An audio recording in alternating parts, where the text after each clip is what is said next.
আমাদের 3 ইঞ্চি হুজুর বলছেন আমরা আন্তর্জাতিক প্লেয়ার, মানে হচ্ছে তিনি যখন আমাদের জয় বাংলার সৈনিকেরা টিম থেরাপি দিয়েছিল যুক্তরাষ্ট্রে আমেরিকাতে এনসিপি বনাম জামাত এবং কি পাকিস্তানি পন্থীদেরকে টিম থেরাপি দিয়েছিল জারাফা, তো জারাফার জন্য এখন আমাদের 3 ইঞ্চি হুজুরেরও মায়া কান্না দেখা দিছে। ইতিমধ্যে আপনারা জানেন বিভিন্ন নিউজে তিনি বিবৃতি দিয়েছেন 3 ইঞ্চি আমাদের হুজুর, তিনি বলছেন আমরা আন্তর্জাতিক প্লেয়ার, আমাদেরকে আঞ্চলিক প্লেয়ার বানায়েন না।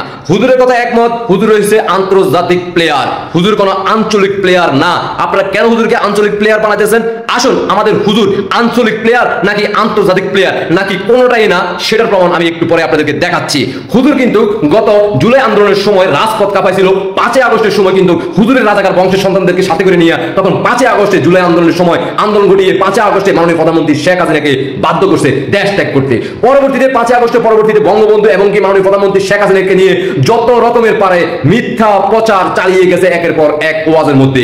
পরবর্তীতে মাননীয় প্রধানমন্ত্রী শেখ হাসিনার বিরুদ্ধে যখন একের পর এক প্রচার চালিয়ে গেছে তখন এই ঘটনা ঘটে গেছে। কিভাবে ঘটলো? হুজুরের আপন বাতিজিকে দর্শন করে দিল।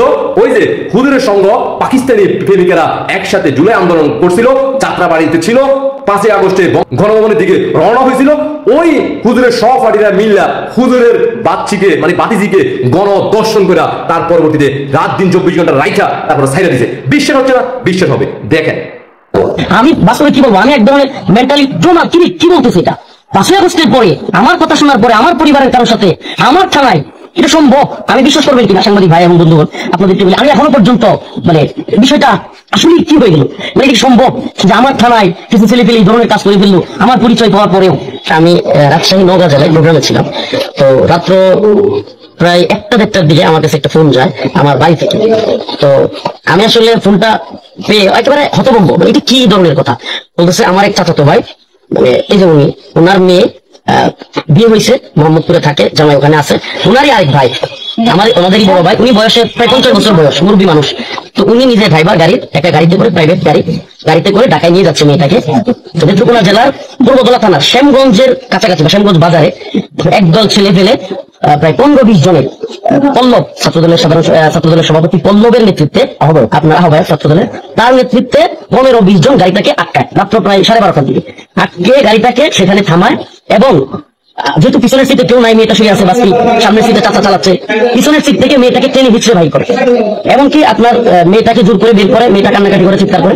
তারপরে একজন ড্রাইভার কিন্তু স্বাভাবিকভাবে গাড়িটা করে স্টিয়ারিংটা রেখে দৌড়াইতে সময় লাগে, তো উনি দৌড়াইয়া যান পিছনে, তখন ওনাকেও আঘাত করে, ওই পল্লব এবং তার দলবল ওনাকেও আঘাত করে সত্তর ভাইকে, এবং আঘাত করে ওনাকে সরাই দেয়। প্রায় 1-2 ঘন্টা মেয়েটাকে কোথায় জানি রাখে। এর পরবর্তীতে ওই মেয়েটাকে তারা শ্যামগঞ্জের যে পুলিশ ফাঁড়ি আছে ওই ফাঁড়িতে দিয়ে আসে, এবং সেখানে আমাদের মানে এটা কৃতজ্ঞতা যতটুকু যে করেছে তাকে বলতে হয়। আমাদের পূর্বতলা থানার ওসি সাহেব, উনি আমার সফর সঙ্গী, তার ফোন পেয়ে সাথে সাথে এখান থেকে উনি রাত্রে 2টায় ওই শ্যামগঞ্জ পুলিশ ফাঁড়িতে উনি গিয়ে সেখানে উনি একেবারে সরেজমিনে বিষয়টা সত্য যে এটা উনি দেখেছেন, এবং ওখানে এই বিষয়টা মেয়ের কাছ থেকে বা আমার চাচাতো ভাই তার কাছ থেকে বা ওখানে গিয়েও এটার সত্যতা উনি দেখতে পেয়েছেন এবং যাচাই করেছেন। কিন্তু পল্লব ওসি সাহেবের সামনে তার দলবল সহ আমার ভাইদেরকে হুমকি দেওয়া, এবং মেয়েটা যখন বলছে যে উনি করছে তখন তাকে হুমকি দেওয়া, মানে আমার যারা ওখানে ছিল আমার পরিবারের বা আমার চাচাতো ভাই, এরা বললো ওদেরকে দেখে কিছু মাদক আসক্ত মনে হয়েছে। এবং এগুলো একটা মেয়েটাকে থাপ্পড় দিয়ে আপনার কানের দুলটা ফেলে দিয়েছে, মেয়েটাকে একটা থাপ্পড় দিয়েছে, কানের দুলটা ফেলে দিয়েছে, দীর্ঘ সময় কান হাইসরা করছে না। তখন আমি ফোন দিচ্ছি ওসি সাহেবকে ওই জায়গায়, আমার ফোনে রাখা অবস্থায় সে হুমকি ধুমকি দিচ্ছে, এমনকি এখান থেকে যেতে পারবি না তোরা। বাস্তবতা হলো যে আমার যারা এখানে আছে আমার চাচাতো ভাই এরা পর্যন্ত ঘাবড়ে গেছে। আমি বাস্তবে কি বলবো, আমি এক ধরনের মেন্টালি ট্রমা। কি বলতেছি এটা? 5 আগস্টের পরে আমার কথা শোনার পরে আমার পরিবারের কারোর সাথে আমার থানায় এটা সম্ভব? আমি বিশ্বাস করবেন কিনা সাংবাদিক ভাই এবং বন্ধুগণ আপনাদেরকে বলি, আমি এখনো পর্যন্ত মানে বিষয়টা আসলে কি হয়ে গেল, মানে কি সম্ভব যে আমার থানায় কিছু ছেলে পেলে এই ধরনের কাজ করে ফেললো আমার পরিচয় পাওয়ার পরেও, মানে এত দূর গড়াইছে। তারপরে যতটুকু করছে বাবর ভাই, লুৎফুজ্জামান বাবর, আমি একসাথে আমরা কারাগারে ছিলাম, এই জন্য বাবর ভাই আমার খোঁজখবর নিয়েছেন এবং উনি বলেছেন, এবং উনি আমাকে লাইনে রেখে আপনার পুলিশের ঊর্ধ্বতন কয়েকজনের সাথে যোগাযোগ করেছেন এবং বলেছেন দ্রুত ইমিডিয়েট তুমি ব্যবস্থা নাও তোমরা, আমি কিছু শুনতে চাই না। এবং পরবর্তীতে ছাত্রদলের সভাপতি রাকিব ভাই উনি ফোন দিয়েছেন, ফোন দেওয়ার পরে উনি আমার কাছে জানার পরে তৎক্ষণাৎ এই পল্লবকে সভাপতি পদ থেকে, পূর্বতলার আহ্বায়কের পদ থেকে তাকে বরখাস্ত বহিষ্কার করেছেন।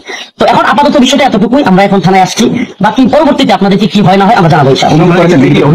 এবং অভিযোগটা এখন আপাতত আমরা যেহেতু আসছি থানায় যেহেতু আসছি, অতএব আপনারা তো বুঝতেই পারতেছেন, বাকি বিষয়গুলো বলতে চাচ্ছি না, কারণ পরবর্তীতে আপনারা জানতে পারবেন।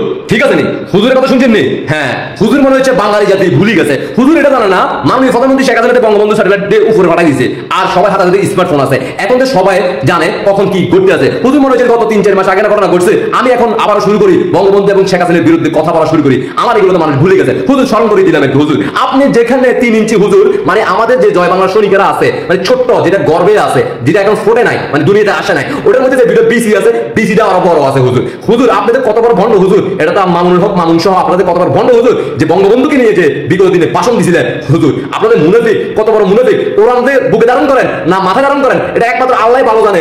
আপনাদের মুনাফিকদের কত প্রকার কি এটা একমাত্র আপনাদের কাছ থেকে বিশ্ববাসী দেখে আর শিখে গেছে। কতই যে হুজুর আপনাদের 5 আগস্ট ঘটালেন, ভালো কথা, নিজের আপন বাচ্চাকে কি করলো আবার বলতেছেন হসপিটালে আমরা পরীক্ষা নিরীক্ষা করে দেখবো, মানে বাচ্চা কয় মাসে ফুটছে, ইতিমধ্যে কিন্তু এটা কিন্তু বাচ্চা হয়ে গেছে। যদি কোনো কারণবশত যদি মানে ওই যে ডক্টরের মাধ্যমে যে মানে নষ্ট করে ফেলে না, ওটা তো আবার না যায়, কিন্তু হুজুরে কিন্তু এটাও ঘটাই দিচ্ছে। হুজুরে পাচ্ছি অপারেশন করাইয়া সেটাকে নষ্ট করে, বাচ্চাকে এখন নষ্ট করে, এখন হুজুরে সেটাকে হালাল করে নিয়েছে। এখন কয়দিন পরে যে কোনো পুরাতন মাল, এখন হুজুরের যে বাচ্চি পুরাতন মাল হয়ে গেছে না, এখন এটাকে যে কোনো কারোর মাধ্যমে কোনো বন্ধ হুজুরের আর একটা বন্ধ হুজুর ধরবো, ধরে দেবো, যাও এটা নিয়ে যাও আমার বাচ্চাকে, তোমাকে দোয়া করে দিলাম, এই দুনিয়াতেও পাইবা, পরে কালো দুনিয়াতেও পাইবা। এই হলো হুজুরের বিষয়টা আর কি। আশা করি বুঝতে পারছেন। ধন্যবাদ হুজুর, এগিয়ে যান, সামনের দিনে আপনাদের সাথে শীঘ্রই দেখা হচ্ছে। আল্লাহ হাফেজ।